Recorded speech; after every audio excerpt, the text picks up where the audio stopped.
જય ગુરુ મહારાજ. જય ગુરુ મહારાજ. સદગુરુ મહારાજનો જય. વધારેલા હરિગુરુ સંતનો જય. ગુરુ નિરાત મહારાજનો જય.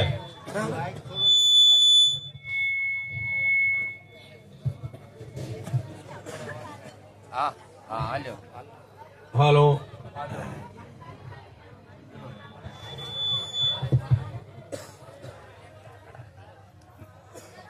ધન્યવાદ. આજે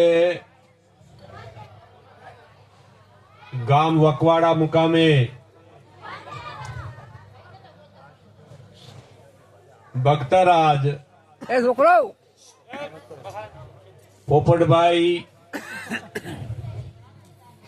તેમના દીકરાઓ પરિવાર સહ પરિવાર રાશિભાઈ નારણભાઈ સર્વે મળી આજે જેમને આંગણે પોતાના ધનનો સદુપયોગ કરી હરિગુરુ સંતોની પધરામણી કરી છે. આ એક મહાન યજ્ઞ કહેવાય. આ ભારતની કુખે જન્મેલું બાળક એ ભારતની સંસ્કૃતિને જો પ્રગટ કરે એનાથી વિશેષ ધન્યવાદ કોને અપાય? પહેલા તો આપણે સર્વેને વિચારવા જેવું એ છે કે ભક્તિ કોઈ જ્ઞાતિ જાતિ વાળાની નથી.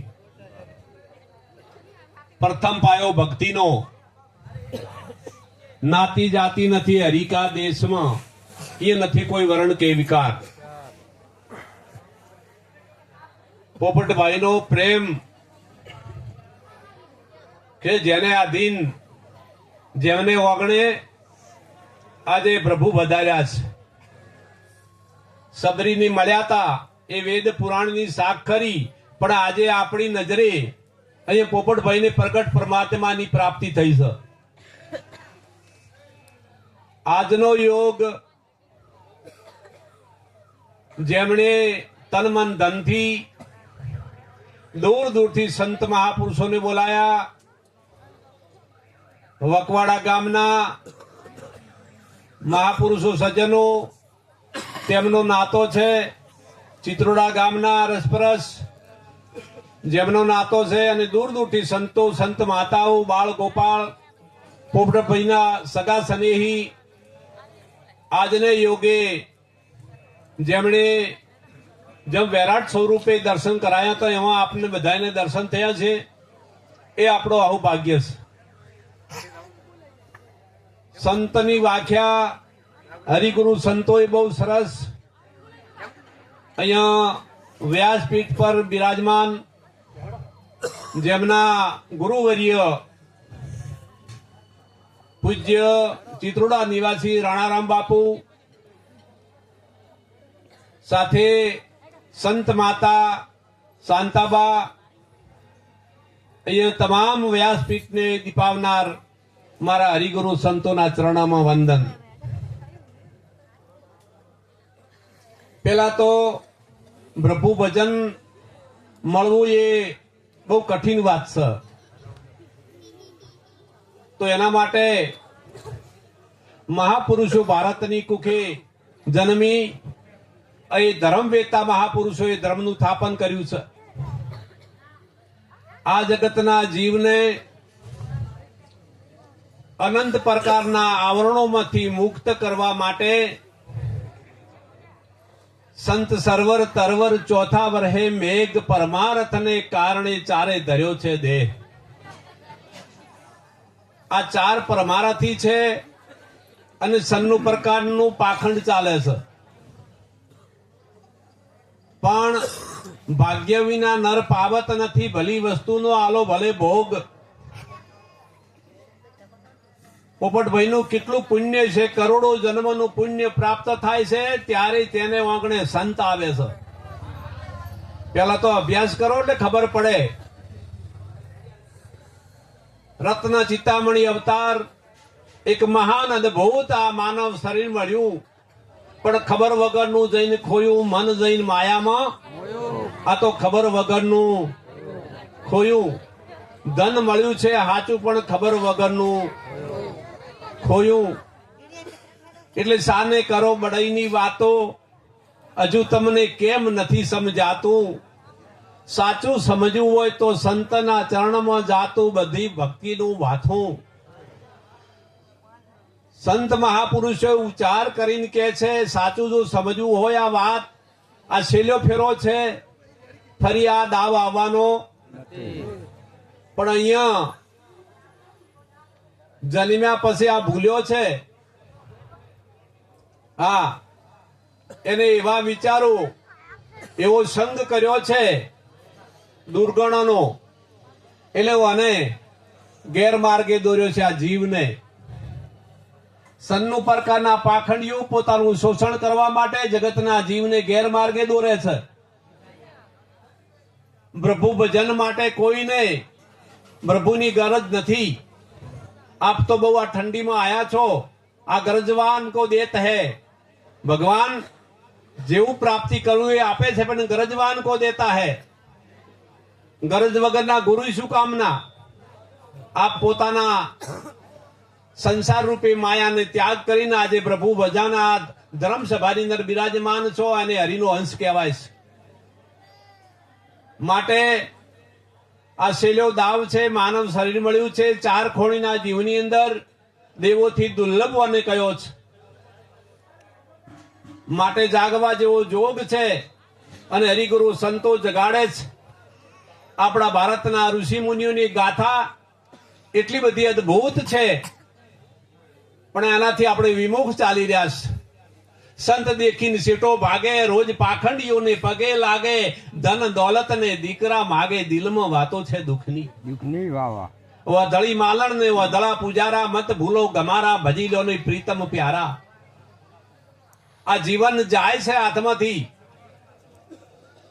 માન બડાઈ અહંકારની અંદર ભાન ભૂલેલો આ જીવ દેહ દશામાં ડૂલ્યો છે. દેહ દશામાં એવું ભાન ભૂલ્યો છે, એને ખબર નથી કાલ મરણ આવીને ઉભું રહેશે.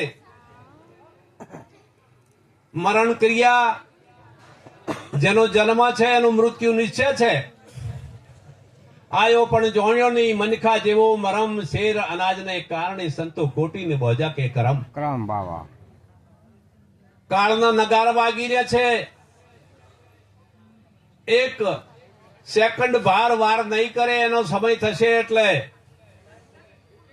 એ તારા માથે કોપી રહ્યો કાળ રે, ઊંઘ તને કેમ આવે? તારા માથે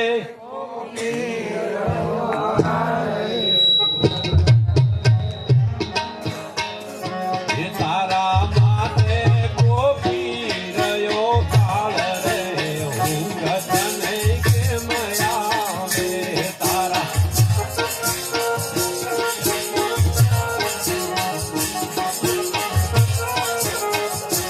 તારું સપનું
પહેલી વાત, મહાપુરુષો એટલી બધી મહેનત કરે છે.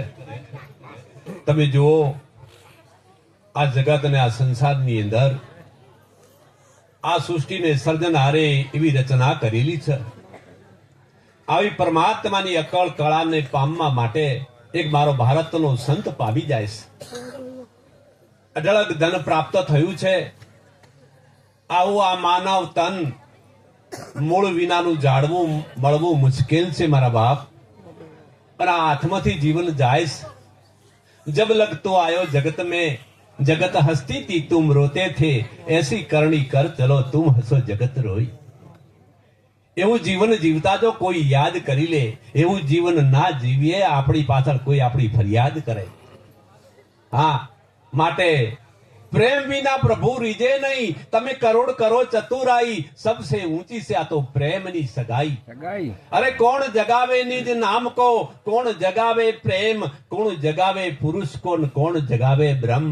સુરતા જગાવે નિજ નામ કો, નામ જગાવે પ્રેમ, પ્રેમ જગાવે પુરુષ કોણ, પુરુષ જગાવે બ્રહ્મ. સંત મહાપુરુષોની વ્યાખ્યા ખૂબ ઊંચી છે. વાણીની અંદર કંઈક સંતોના શબ્દની અંદર કંઈક રહસ્ય છે. ગાવે બજાવે લોક રીજાવે, એમ હરી હાથ નહીં આવે. નહીં આવે. માટે જાગવા જેવો જોગ છે. જાગી જો તો આ જાગવા જેવો જોગ છે. અને જાગે અંધારા મટી. આ શા માટે મળ્યો છે આ માનવ શરીર? પેલો તો એ વિચારવાની જરૂર છે. ખાવું પીવું ને મોત આવે મરી જવું એના માટે મળ્યો છે? છેલ્લો દાવ આપ્યો છે, કરોડો જન્મનું પુણ્ય પ્રાપ્ત થાય તારે મનુષ્યનું ખોળિયું પ્રાપ્ત થાય છે. કરોડો જન્મનું પુણ્ય પ્રાપ્ત થાય તારે આવો મહાન અદ્ભુત 5 ઇન્દ્રિયનું જ્ઞાન છે આની અંદર. 3 ઇન્દ્રિય વાળાને 4 ઇન્દ્રિયનું જ્ઞાન છે. 4 ઇન્દ્રિય વાળું તમને ભેદ સમજાવું. એ પશુ, એમાં 4 ઇન્દ્રિયનું જ્ઞાન છે. આહાર, ભય, મિથુન અને નિંદ્રા. આહાર એટલે ખોરાક ખાય છે. ભય એટલે ધોકો ઊંચો કરો ડરે છે. નિંદ્રા એટલે ઊંઘે છે. અને મિથુન એટલે બચઈ પેદા કરે છે. પણ એ પશુ જ્યારે એનો દેહ પડે ત્યારે એનું એ ચોબડું છે ખોળિયાનું, એ અમૂલક એની કિંમત પ્રગટ થાય છે. पशु की पनिया बने, नर का बने ना कहीं, नर जो ऐसी करण